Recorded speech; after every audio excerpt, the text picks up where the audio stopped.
Democracia S. 8,6.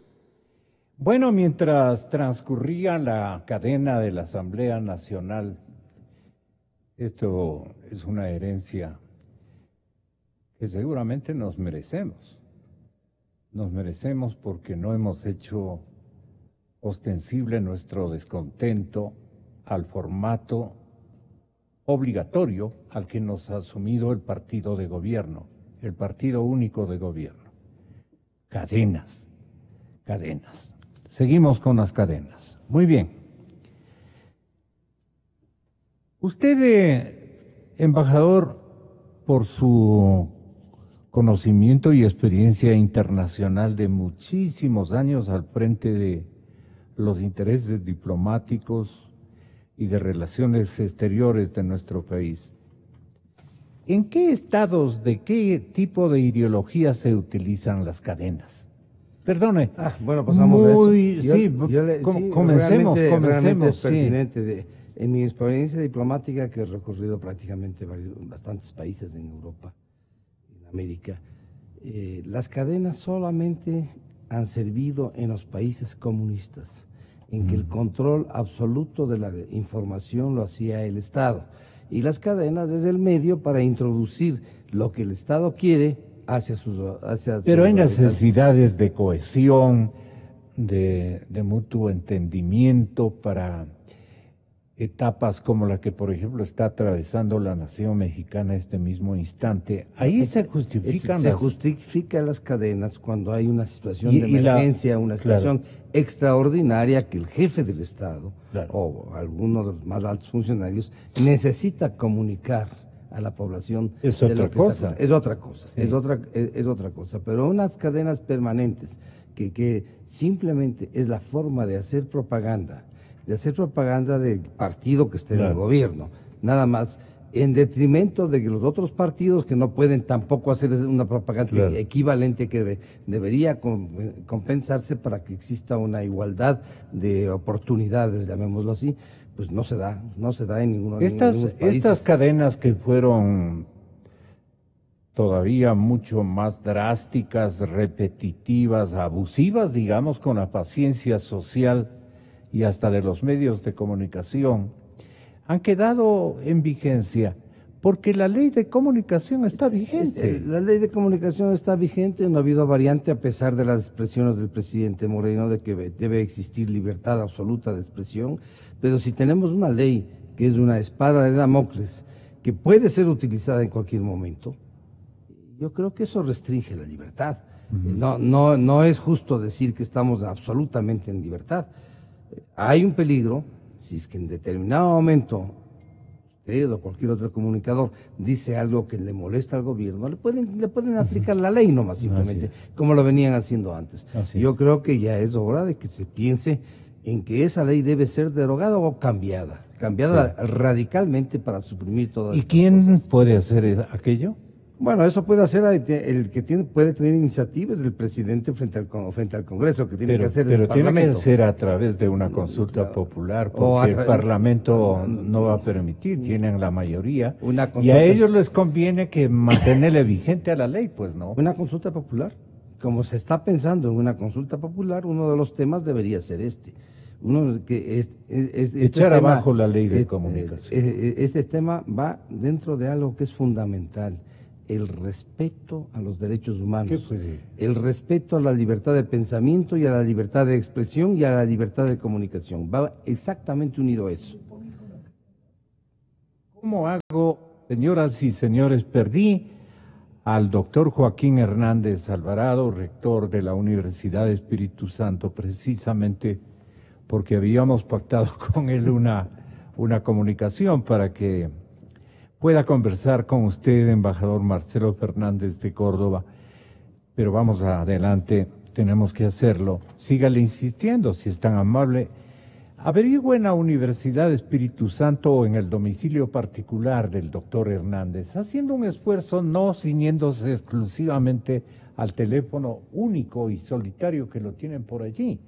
Busquemos conexión, porque el doctor Hernández Alvarado es un académico muy prestigioso y entendido en materia internacional. Este momento también el ex Contralor General del Estado, el doctor, él también nos puede atender, es otro internacionalista muy distinguido, el doctor que estábamos buscándole, el ex Contralor General del Estado, Fayduti. Tenga la gentileza. Juan Carlos Fayduti, sí, tenga la bondad. Bueno, lo que queremos, señoras y señores, es hablar con ustedes, compartir con ustedes la línea de pláticas de asistencia que nos dolió mucho no haya estado en Naciones Unidas, comprometido con la Liga de Presidentes de la República de todo el orbe, invitados por el señor Trump. Pero claro, pienso que el señor Trump no le invitó al presidente ecuatoriano. Esta sería la primera inquietud que tendría. Este tema es sumamente importante. Es sumamente importante porque se refleja lo que ha ocurrido desde que asumió el poder el presidente Moreno. ¿Qué ocurrió? Esto está ligado fuertemente con lo que pasó con Venezuela.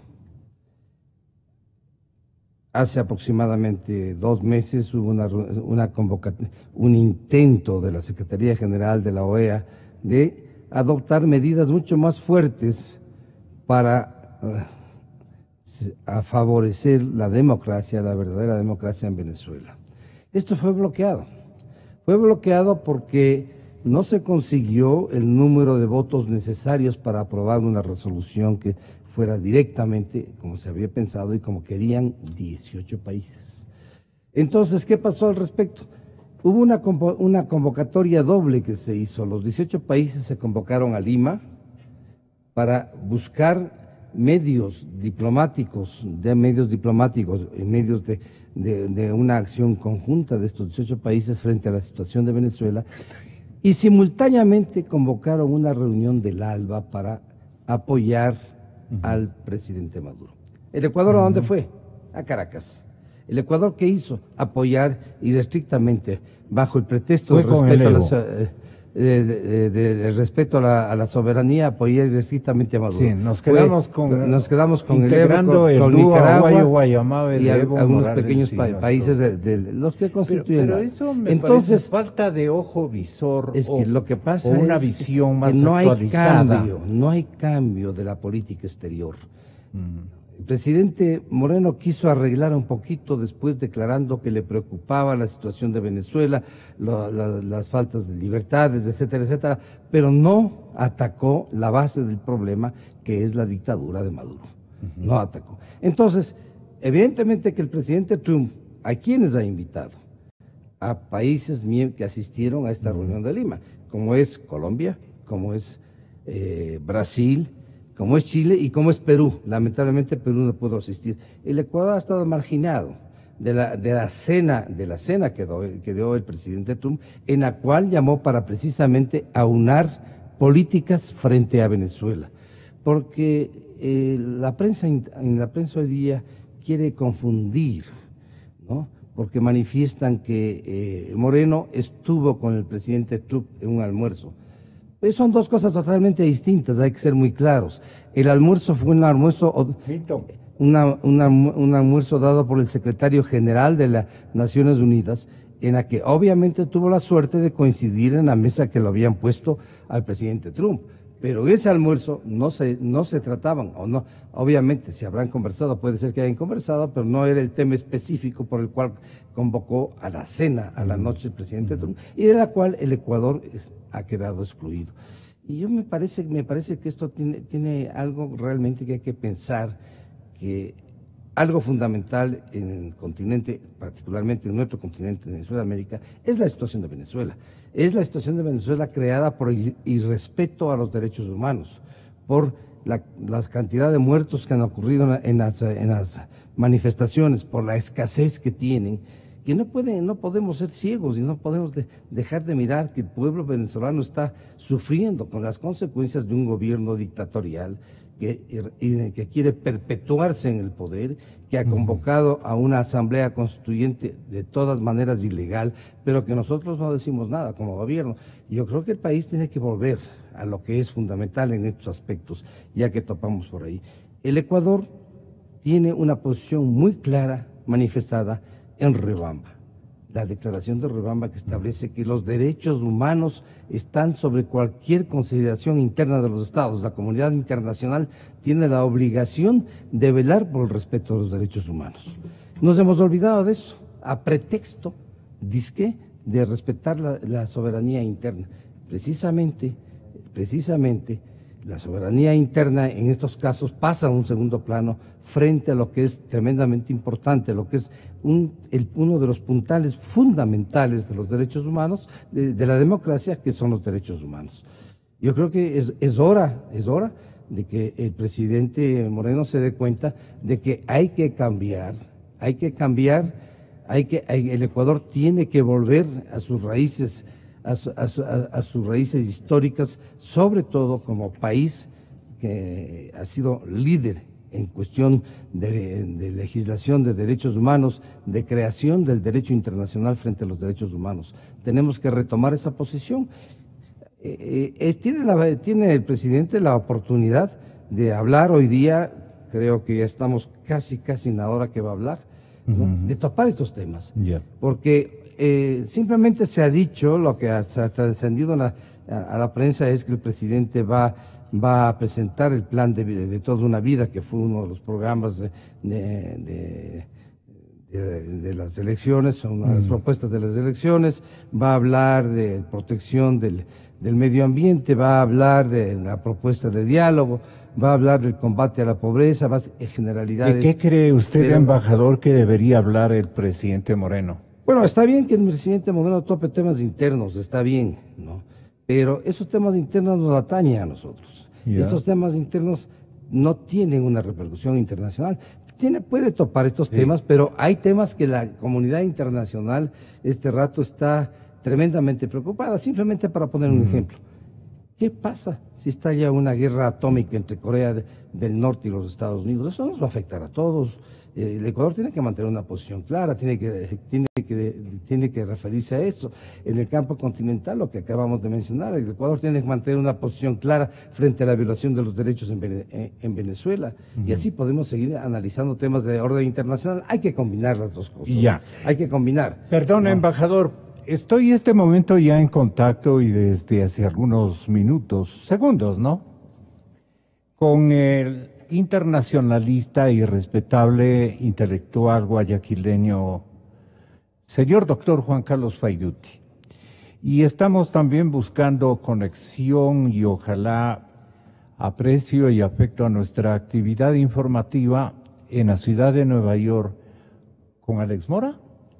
Sí, Alex Mora, que este momento debe estar preparando la intervención es decir, claro, viendo que la conectividad especialmente de la intervención del presidente Moreno se dé hacia territorio ecuatoriano y latinoamericano, que es lo que nos interesa. Él está asistido prácticamente en solitario con la canciller, con una vocería como es Alex Mora, y pare de contar, ¿no? Entonces, lo que quisiéramos saber es, ¿cómo le pareció a usted la distinción que nos formularon los organizadores del almuerzo del presidente Trump en horas anteriores, en el día de ayer concretamente, para que sea almuerzo fue ayer, organizado por el secretario general, doctor Fayduti, de Naciones Unidas, el señor Antonio Guterres. Allí compartió la mesa nuestro primer mandatario con los homólogos de Japón, de Shinzo Abe, el presidente de Estados Unidos, Donald Trump, que minutos antes emitió un discurso en el que amenazó con la destrucción total, nada más ni nada menos que a Corea del Norte. Creo que ya Trump se fastidió y frente a sus colegas mundiales, los primeros ministros y presidentes del orbe, les dijo muy claramente: no nos vas a tocar, sino ponerle un silencio total, infinito, contundente, definitivo, total a la nación norcoreana. Entonces, las cosas están en esas circunstancias. El señor presidente Moreno, para comenzar, debió haber estado antes que en Caracas en este almuerzo del presidente Trump. ¿Cómo ve usted? O simplemente el presidente norteamericano no invitó a nuestro presidente, no creo que haya cometido aquello. No invitó a la cena, que es lo importante. Perdón, la cena. La sí. cena, porque el almuerzo... Habla el diario El Expreso de un almuerzo. El almuerzo, el almuerzo fue ayer, después de la intervención de Trump en Naciones Unidas. Pero no es invitación de Trump, es invitación del secretario general de Naciones Unidas. Es decir, donde el almuerzo. En la mesa. Quien hizo la distribución de la mesa, obviamente con práctica diplomática, es el anfitrión, el que distribuyó. Obviamente, posiblemente le consultaron al presidente Trump cuáles iban a ser sus compañeros de mesa y no objetó. Pero esta no es la reunión importante, no es esta. La reunión importante es la de la noche, la que me referí yo, a la cena que hace Trump y se reúne con Colombia, se reúne con Brasil. Japón. No. La noche. Ya. ¿no? Con Colombia, con Brasil, con Chile. Ya.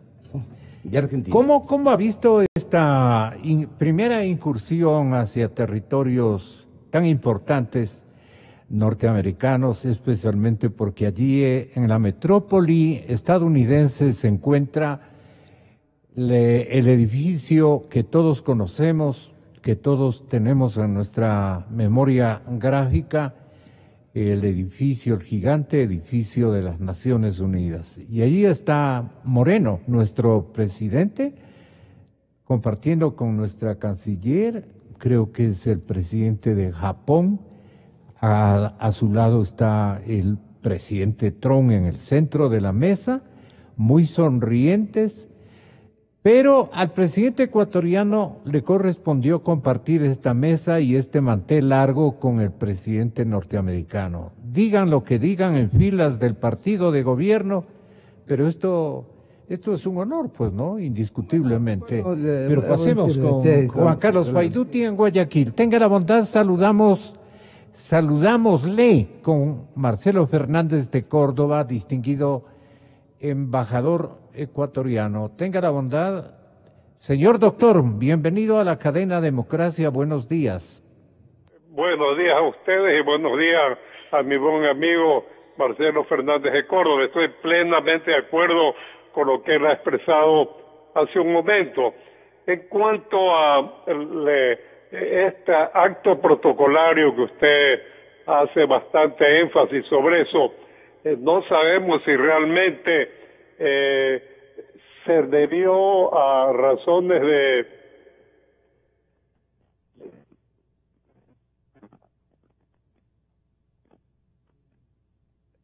perdón. Creo que tenemos un pequeño problema con la línea telefónica. De esto estamos hablando y a largo trecho. No sé qué nos pasa. Nosotros tenemos tecnología de primer nivel y no puede ocurrir esta circunstancia en forma permanente. Es en la ciudad de Guayaquil.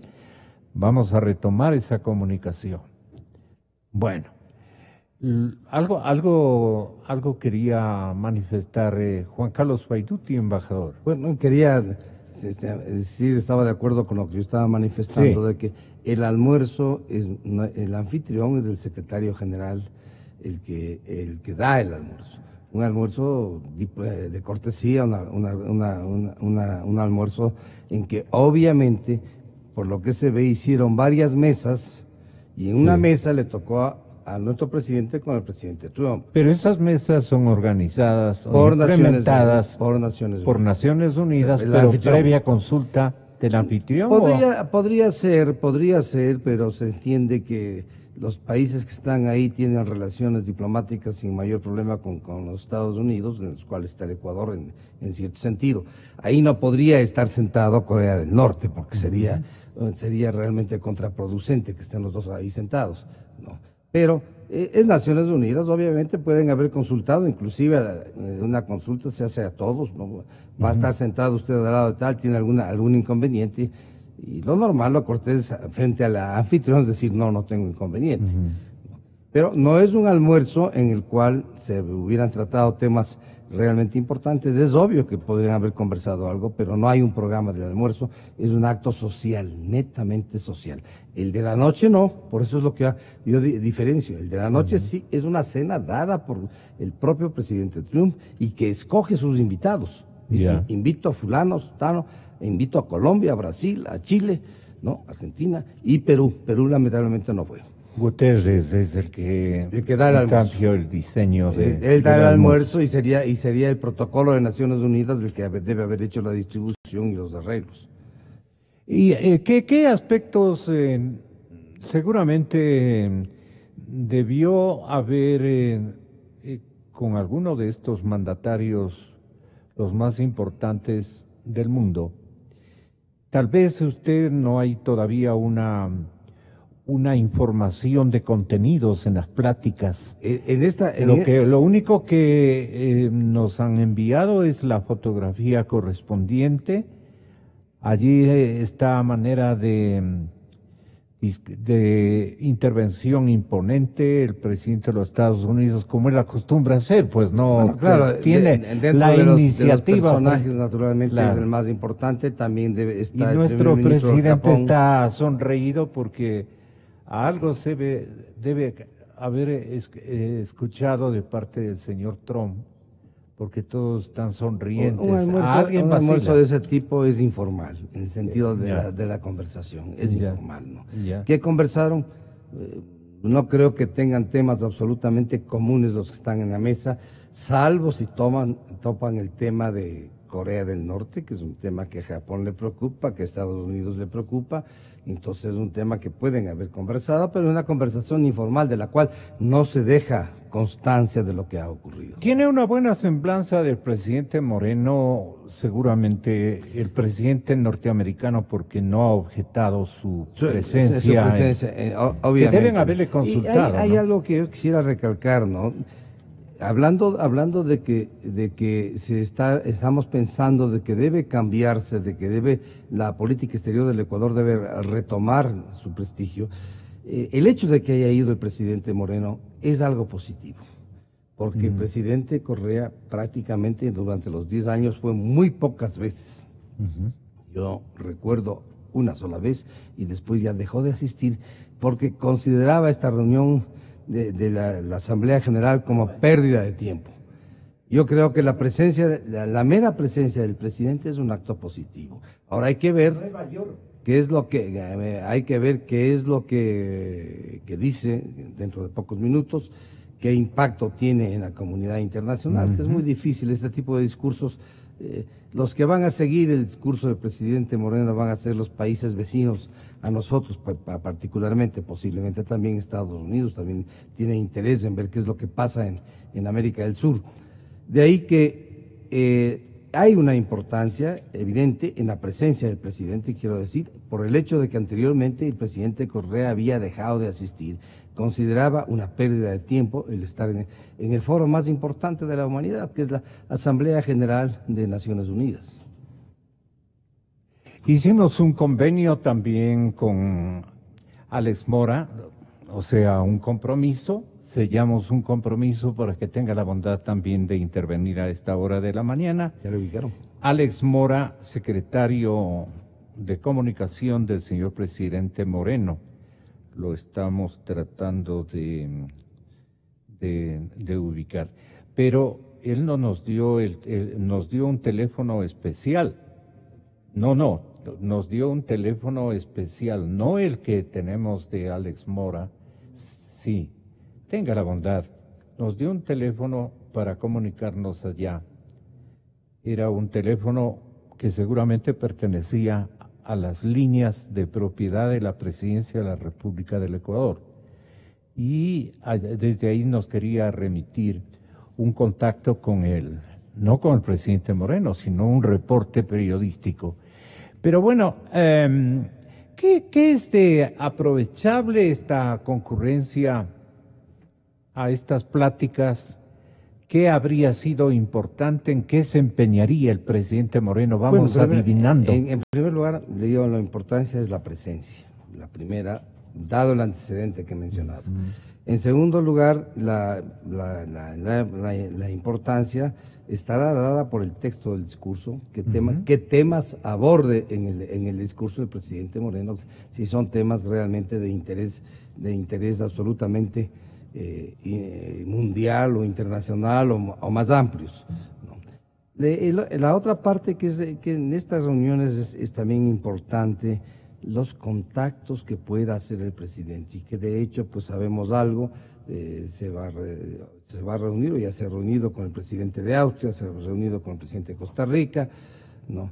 Va a reunirse con el secretario general, que es obvio que también se reunirá con él, va a tener una presentación, y este es un tema importante, me parece que en el Consejo de las Américas, porque quiere promover el Ecuador y quiere atraer inversiones al Ecuador. Yeah. Está muy bien esto, está muy bien, puede ser útil. Pero en el tema de inversiones yo tengo una idea un poco diferente, en el sentido de que uno no atrae inversiones con discursos, sino con hechos.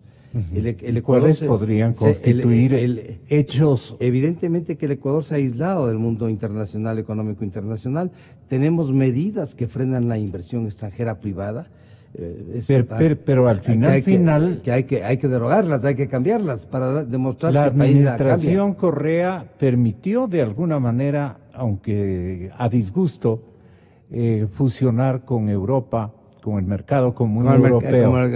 Y vea los resultados que eso ha generado, fantásticos. Bueno, los resultados estamos viendo en el tema de comercio. Ahora vamos a ver si eso atrae inversión extranjera, porque hay varios frenos a la inversión extranjera que están a la luz, que se ha dicho y repetidamente, agroindustriales y a la pesca, dicen. Más que ubicar qué tipo de inversiones, porque necesitamos de muchísimas áreas. Pero ellos están interesados en agroindustria, es lo que le estoy diciendo. Hay que ver que el Ecuador reúna las condiciones de seguridad para la inversión.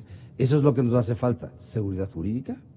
Nos hace falta quitar algunas leyes que realmente al inversor extranjero le preocupan, como es el 5% de capitales, como es el impuesto a la plusvalía, para mencionar, como es el adelanto del impuesto a la renta, que es el único país que conozco yo que tiene como sistema que usted todavía no ha ganado su renta, pero ya tiene que hacer adelantos, ¿no? Y si no ganó nada, al final del periodo le van a devolver, pero en créditos fiscales. Entonces, todo eso frena una inversión. Hay que crear una figura amable para el inversor extranjero, que sea para las dos partes, que sea favorable para el inversor y favorable para el país, eso es obvio, ¿no? Pero hay que hablar. Entonces, esta presentación del presidente es útil, pero tiene que ir acompañada con otras cosas que tienen que darse en los próximos semanas, meses o qué sé yo, ¿no?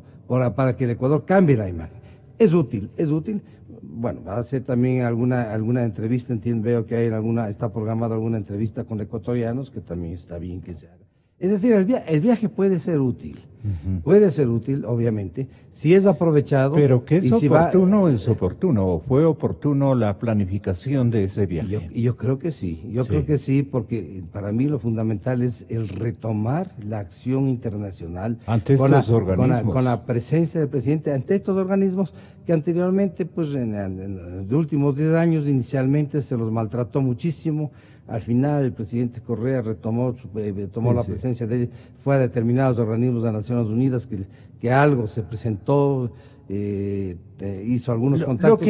Lo que yo quería decirle a ustedes, y lo último, es al presidente Moreno no le va a corresponder, no le va a convenir, digamos, establecer una ligazón, un nuevo entendimiento, por ejemplo, con las entidades financieras mayúsculas del orbe del mundo, como es el Fondo Monetario, del mundo capitalista, como es el Fondo Monetario Internacional y el Banco Mundial. pero lo está haciendo tras bastidores o vergonzantemente, como quiera decir, desde el lado ideológico, porque enseguida le caen los de Alianza País y le dicen, usted está propiciando el retorno de nuestro país. Qué vergüenza, le va a decir el de Europa, pues no, el expresidente Correa le va a decir, qué vergüenza, usted está auspiciando el retorno a lo que siempre el partido de gobierno rechazó en mi época.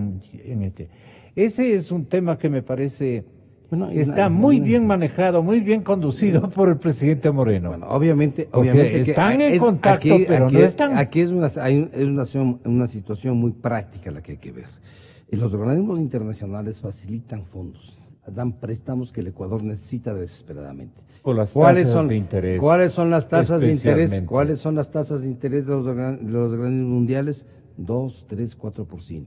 ¿Cuáles son las tasas de interés? Que pagaba el correísmo. 6, 7, 8% o más inclusive, claro, a los préstamos chinos que no pero pongámosle un promedio de 9 puntos porcentuales u 8 puntos.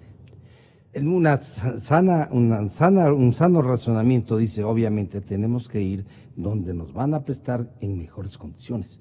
¿Por qué? Porque esas mejores condiciones benefician al país, es decir, a todos los ecuatorianos. Si obtenemos dineros para obras que se necesitan hacer de estos organismos internacionales, bienvenidos. Hay que ser prácticos, hay que vivir la realidad, hay que poner los pies sobre la tierra. Señor embajador Marcelo Fernández de Córdoba, muchísimas gracias por esta compañía que ha sido tan grata en esta mañana. Siempre es un gusto estar aquí. Muchas gracias. Esteban Melo Garzón, Alianza País, frente a frente, Fabricio Villamar, Partido Creo. Enseguida con un debate sobre la consulta popular, un debate muy animado que les comprometemos. Y luego, clarito está, que corresponde a este día miércoles. A mí lo que no me entusiasma mucho es el tema y el título de la plática que van a mantener los señores economistas Vicente Albornoz y Sebastián Oleas. No me disgusta, yo no tengo por qué calificar en esos términos. Pero le han puesto Saturno y el petróleo. Híjoles. Saturno y el petróleo. Debe ser una cosa bastante ocurrida, por no decirlo chistosa, pero para una temática económica de la amplitud y de la significación e importancia que es el petróleo, el Saturno, valga mi ignorancia, va a ser explicado en la premisa de esta plática después de unos minutos, en que termine el debate de Esteban y de Fabricio, porque yo creo en la radio. Yo creo en la radio, creo en la verdad, creo en